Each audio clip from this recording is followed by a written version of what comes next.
Hello बच्चों, कैसे हो आप लोग? अच्छे होंगे बेटा। बेटा आज मैं आपके लिए लेकर के आई हूँ यूपी बोर्ड 9th क्लास के लिए हरिवंश राय बच्चन जी का चैप्टर है आपका पथ की पहचान। ठीक है बेटा, तो आज हम जानते हैं हरिवंश राय बच्चन जी का चैप्टर पथ की पहचान के अभ्यास। चैप्टर बेटा मैं आपको पहले ही पढ़ा चुकी हूँ, तो संपूर्ण व्याख्या के लिए आप जो पहले मैं चैप्टर पढ़ा चुकी हूँ उसे आप देख लेंगे, और आज मैं आपको बताऊंगी इसके अभ्यास प्रश्न। तो देखते हैं बेटा हम इसके अभ्यास प्रश्न। देखो क्या जानेंगे आज हम जानेंगे हरिवंश हरिवंश राय बच्चन हरिवंश राय बच्चन जी का चैप्टर है आपका पथ की पहचान। पथ की पहचान। ठीक है बेटा, हम पथ की पहचान के आज अभ्यास प्रश्न जानते हैं। देखो क्या जानेंगे हम इसके अभ्यास प्रश्न। अभ्यास प्रश्न, ठीक है बेटा, अभ्यास प्रश्न हम समझते हैं, इसके जान लेते हैं। देखो क्या कहते हैं इसमें, निकालो बेटा, बुक निकाल ले सभी बच्चे और बुक में देखें इसके अभ्यास प्रश्न। देखो दिए हुए पद्यांशों पर आधारित प्रश्नों के उत्तर दीजिए। ठीक है, तो इसमें हम पहले काखंड देखेंगे। काखंड में आपका क्या पूछा गया है, पुस्तकों से लेकर के, और हम इसमें लिखेंगे करली। ठीक है, काखंड पुस्तकों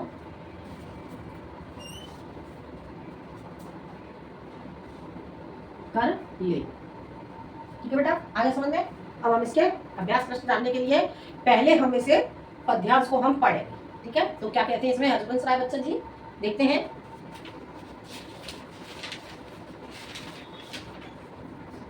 देखो इसमें कहते हैं बच्चन जी, पुस्तकों में है नहीं छापी कहीं इसकी कहानी, पुस्तकों में है नहीं छापी कहीं इसकी कहानी, हाल इसका ज्ञात होता है न औरों की जवानी, हाल इसका ज्ञात होता है न औरों की जवानी, अनगिनत राही गए इस राह से उनका पता क्या, अनगिनत राही गए इस राह से उनका पता क्या, पर गए कुछ लोग इस पर छोड़ पैरों की निशानी, पर गए कुछ लोग इस पर छोड़ पैरों की निशानी, यह निशानी मूक होकर भी बहुत कुछ बोलती है, यह निशानी मूक होकर की भी बहुत कुछ बोलती है, खोल इसका अर्थपंथी पंथ का अनुमान कर ले, खोल इसका अर्थपंथी पंथ का अनुमान कर ले, पूर्व चलने के बटोही बाट की पहचान कर ले, पूर्व चलने के बटोही बाट की पहचान कर ले। ठीक है बेटा, अब हम इसके क्वेश्चन जानेंगे बेटा। अब इसमें पहला क्वेश्चन आपका हो जाता है बेटा, उपर्युक्त पद्यांश का संदर्भ लिखिए। क्या होगा आपका पहला क्वेश्चन?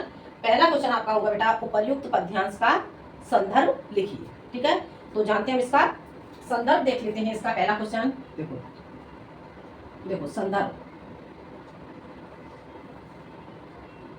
देखो प्रस्तुत पद्यांश हमारी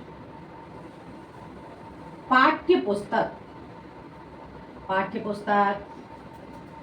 हिंदी के काव्य खंड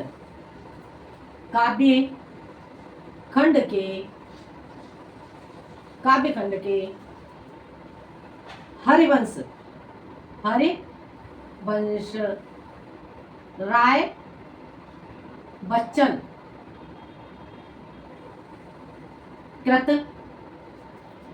हरिवंश राय बच्चन कृत पथ की पहचान, पथ की पहचान, पथ की पहचान शीर्षक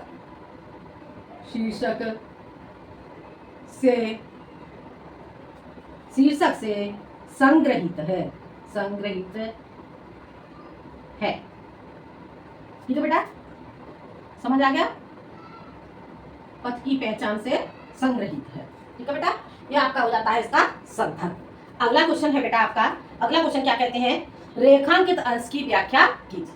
क्या बोला गया है, रेखांकित अंश की व्याख्या कीजिए। अब इसमें आपको रेखांकित अंश की व्याख्या करनी है, और रेखांकित अंश यहाँ पर कहाँ किया गया है, खोल इसका अर्थपंथी पंथ का अनुमान कर ले, पूर्व चलने के बटोई बाट की पहचान कर। ठीक है बेटा, तो देखते हैं हम इसे, इसमें रेखांकित अंश की व्याख्या देखो। प्रस्तुत पद्यांश में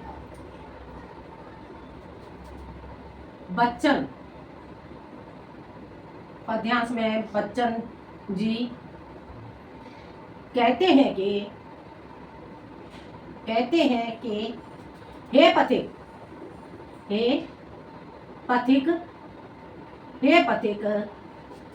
तुम उस मूक भाषा के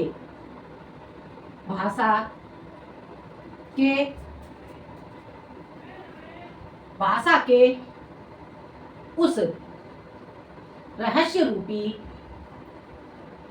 रूपी अर्थों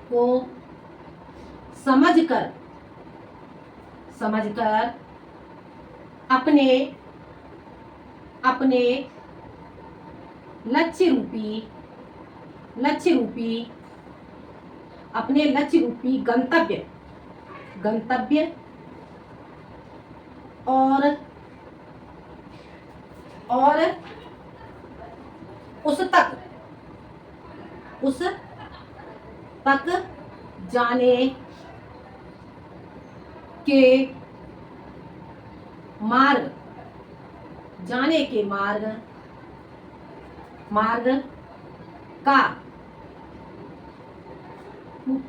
जाने के मार्ग का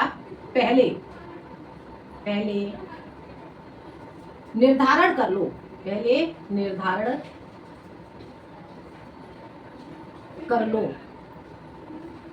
कर लो। हे पथिक आगे क्या कहा गया है? हे पथिक पूर्व चलने के बटोही बाट की पहचान कर लो। हे पथिक चलने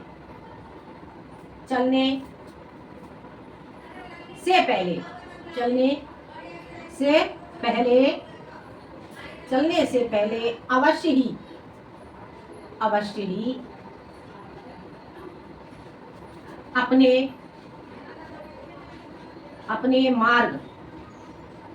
अपने मार्ग को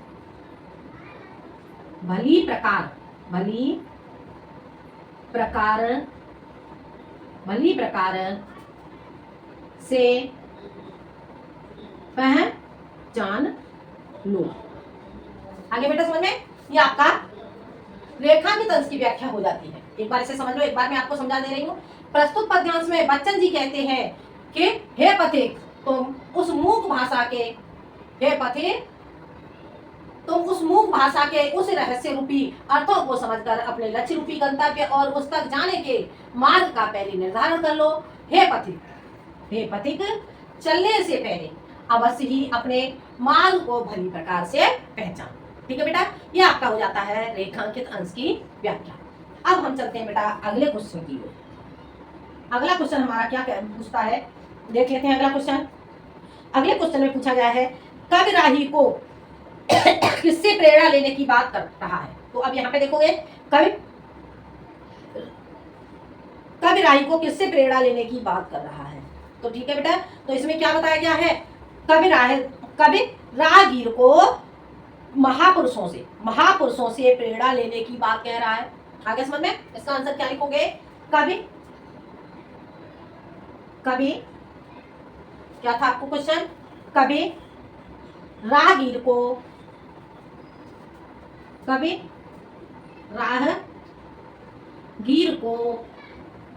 महापुरुषों से प्रेरणा लेने की बात कह रहा है। आगे समझ में, ये आपका आंसर हो जाता है कवि राहगीर को महापुरुषों से प्रेरणा लेने की बात कह रहा है। ठीक है बेटा, तो यह था आपका जो का खंड है, का खंड के अभ्यास। का खंड के बेटा ये क्वेश्चन आपको समझ आ गए होंगे। अब हम बढ़ते हैं बेटा आगे खा खंड की ओर, ठीक है। तो सभी बच्चे अपनी अपनी कॉपी में से नोट कर लें और अब हम बढ़ते हैं आगे। अब जानते हैं हम खा खंड को।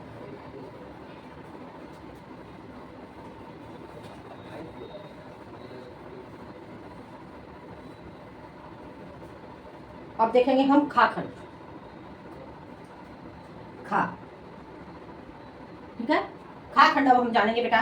खा खंड में क्या पूछा गया है, देखो क्या कहते हैं इसमें, यह बुरा से लेकर कर ले, यह बुरा और कर ले, ठीक है। अब बेटा हम इसके क्वेश्चन जानेंगे। अब हम इसके क्वेश्चन कैसे करते हैं देख लेते हैं। देखो पहले हम इसे पद्यांश को हम पढ़ लेते हैं एक बार। क्या पूछा गया इसमें, यह बुरा है या कि अच्छा, यह बुरा है या कि अच्छा, असंभव छोड़ यह पथ, यह बुरा है या कि अच्छा, व्यर्थ व्यर्थ दिन पर इस पर बिताना। एक लाइन मैंने छोड़ दी थी बेटा, यह बुरा है या कि अच्छा, व्यर्थ दिन इस पर बिताना, असंभव छोड़ यह पथ दूसरे पर पग बढ़ाना। तू इसे अच्छा समझ यात्रा सरल इससे बनेगी, तू इसे अच्छा समझ यात्रा सरल इससे बनेगी। सोच मत केवल तुझे ही यह पड़ा मन में बिठाना, सोच मत केवल तुझे ही यह पड़ा मन में बिठाना। हर सफल पंथी यही विश्वास ले इस पर बड़ा है। तू इसी पर आज अपने चित्त का अवधान कर ले, तू इसी पर आज अपने चित्त का अवधान कर ले। पूर्व चलने के बटोही बाट की पहचान कर ले। अब बेटा इसके क्वेश्चन देखते हैं। पहला क्वेश्चन आपका था प्रस्तुत पद्यांश का संदर्भ लिखिए। तो ये क्वेश्चन बेटा आप लोग कर ही लोगे संदर्भ, ठीक है। ये मैं आपको काखंड में अभी बताया था। अगला क्वेश्चन है आपका रेखांकित अंश की व्याख्या कीजिए, ठीक है। तो इसे देखते हैं हम अगला क्वेश्चन। अब इसमें देखो रेखांकित अंश कहाँ से किया गया है, देखते हैं। सोच मत के बल तुझे ही यह पड़ा मन में बिठाना, सोच मत के बल तुझे ही यह पड़ा मन में बिठाना। हर सफल पंथी यही विश्वास ले इस पर बड़ा। सिर्फ इतने का आपको अर्थ करना है। तो देखते हैं, प्रस्तुत पद्यांश में बच्चन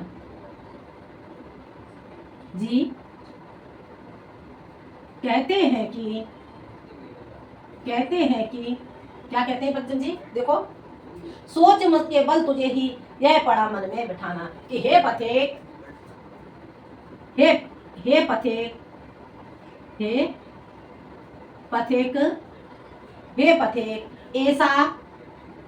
ऐसा कभी नहीं सोचो कि कठिनाइयां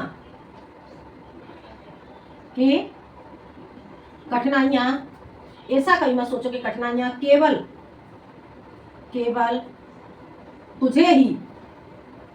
तुझे ही उठानी पड़ रही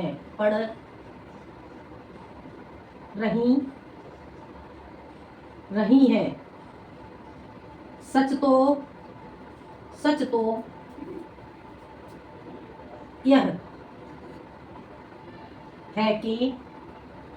तो यह है कि जीवन रूपी मार्ग पर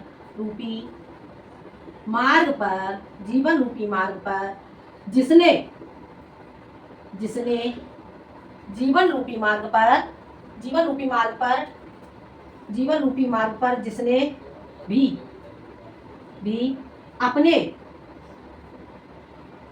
भी अपने विश्वास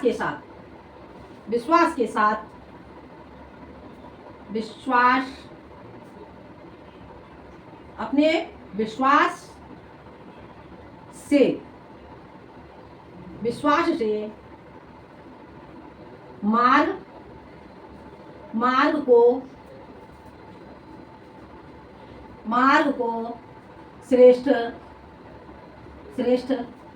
मार्ग को श्रेष्ठ समझा।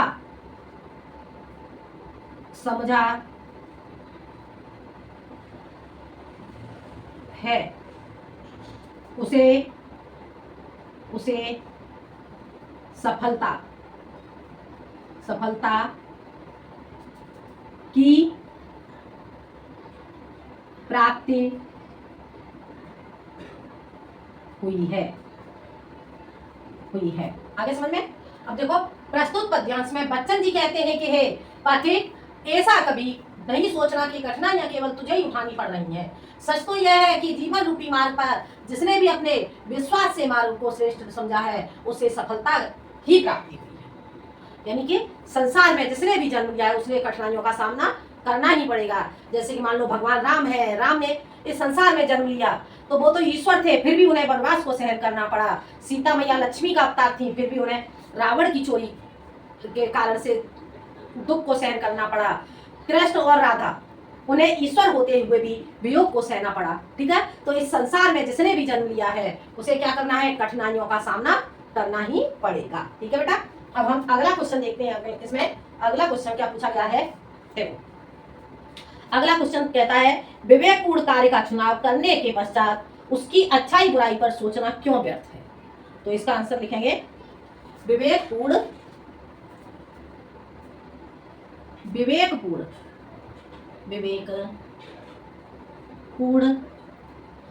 विवेकपूर्ण कार्य का चुनाव करने के पश्चात कार्य का चुनाव करने के पश्चात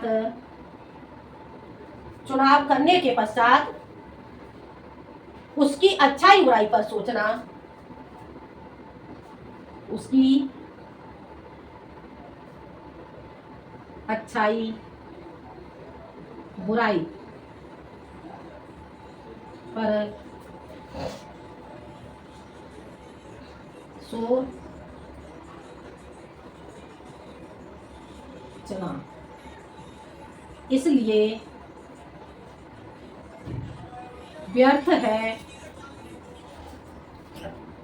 इसलिए व्यर्थ है क्योंकि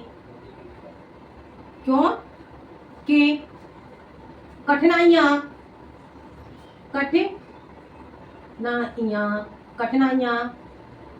तो हर मार्ग में होती हैं। इससे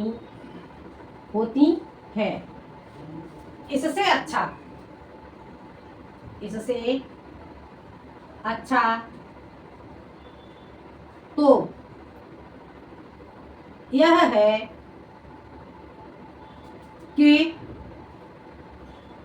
तुम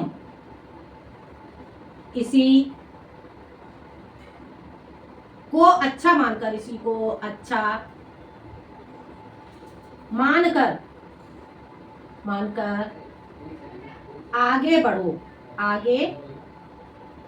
आगे बढ़ो। आगे समझ में। देखो एक बार इस क्वेश्चन को समझ लो बेटा। विवेकपूर्ण कार्य का चुनाव करने के पश्चात उसकी अच्छाई बुराई पर सोचना इसलिए व्यर्थ है क्योंकि कठिनाइयां तो हर मार्ग में होती हैं। इससे अच्छा तो यह है कि तुम इसी को अच्छा मानकर आगे बढ़ो। ठीक है बेटा, आगे समझ में। ये आपका क्वेश्चन कंप्लीट हो जाता है। तो बेटा ये जो आपका खा खंड है, खा खंड के आपके जो अभ्यास प्रश्न है ये कंप्लीट हो जाते हैं। अब बढ़ते हैं बेटा हम गा खंड की ओर। ठीक है, तो ये बेटा आप लोग अपनी कॉपी में नोट कर लें। अब देखते हैं हम गा खंड। ठीक है,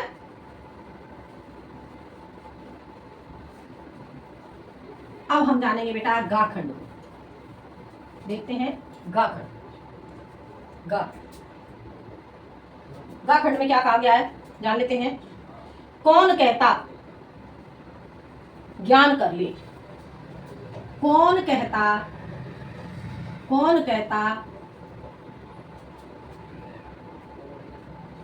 ज्ञान कर ले। ठीक है बेटा, अब हम इसके क्वेश्चन देखेंगे बेटा। तो जो क्वेश्चन है इसका पहला क्वेश्चन पहले हम इसे पढ़ लेते हैं। देखो, कौन कहता है कि स्वप्नों को न आने दे हृदय में, कौन कहता है कि स्वप्नों को न आने दे हृदय में, देखते सब हैं इन्हें अपनी उम्र अपने समय में, देखते सब हैं इन्हें अपनी उम्र अपने समय में। और तू कर यत्न भी तो मिल नहीं सकती सफलता, और तू कर यत्न भी तो मिल नहीं सकती सफलता। ये उदय होते लिए कुछ ध्येय नैनों के निलय में, किंतु जग के पंथ पर्यद, किंतु जग के पंथ पर्यद, स्वप्न दो तो सत्य दो सो, स्वप्न दो तो सत्य दो सो, स्वप्न पर ही मुक्त मत हो, स्वप्न पर ही मुक्त मत हो। सत्य का भी ज्ञान कर ले, सत्य का भी ज्ञान कर ले, पूर्व चलने के बटोही बाट की पहचान कर ले। ठीक है बेटा, तो इसमें जो आपका का खंड है, इसमें जो पहला क्वेश्चन है आपका उपयुक्त पद्यांश का संदर्भ लिखिए। ये क्वेश्चन आप लोग कर ही लोगे, ये क्वेश्चन मैं आपको समझा चुकी हूँ। अगला क्वेश्चन है आपका रेखांकित अंश की व्याख्या कीजिए। तो देखते हैं बेटा हम रेखांकित अंश की व्याख्या। अब हम देख लेते हैं रेखांकित कहाँ से किया गया है। किंतु जग के पंथ पर्यदे, स्वप्न दो तो सत्य दो सौ, स्वप्न पर ही मुग्ध मत हो, सत्य का भी ज्ञान कर ले। यहाँ मनुष्य को सचेत करते हुए कहा जा रहा है कि हे मनुष्य तू सत्य का भी ज्ञान कर ले। ठीक है, तो देखते हैं इसके जो अर्थ है मैं आपको समझा देती हूँ। प्रस्तुत पद्यांश में मैं बच्चन जी कहते हैं कि हे पथिक, हे पथिक, हे पथिक, इस संसार रूपी पथ पर, इस संसार रूपी पथ पर, रूपी पथ पर यदि स्वप्न, स्वप्न, स्वप्न, स्वप्न देखना क्या होता है, स्वप्न का अर्थ क्या हो गया, कल्पना करना। तो ठीक है, तो क्या बोला जा रहा है यहाँ पर, यदि स्वप्न अर्थात अर्थात अर्थात कल्पनाएं, कल्पनाएं, कल्पनाएं दो है, दो है, तो सत्य कितने बताया अभी 200, तो सत्य 200 है, 200 है, सत्य 200 है। ठीक है बेटा, सत्य 200 है, इसलिए हे पथिक, हे पथिक, इसलिए हे पथिक तू कल्पनाओं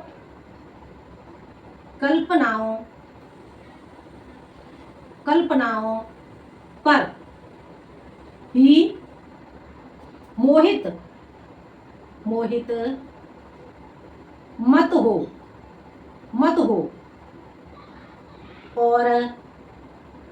और मत हो, और क्या करना है तुझे, कल्पनाओं पर ही मोहित मत हो, सत्य का भी ज्ञान कर ले। तो क्या कहा जा रहा है, कल्पनाओं पर ही मोहित मत हो, और सत्य और कल्पना में से तुझे क्या करना है, एक का चुनाव करना है। ठीक है, तो क्या कहा गया है, सत्य का भी ज्ञान कर ले, सत्य का भी ज्ञान कर ले। तो सत्य और कल्पना में से एक का चयन कर दृढ़ता पूर्वक आगे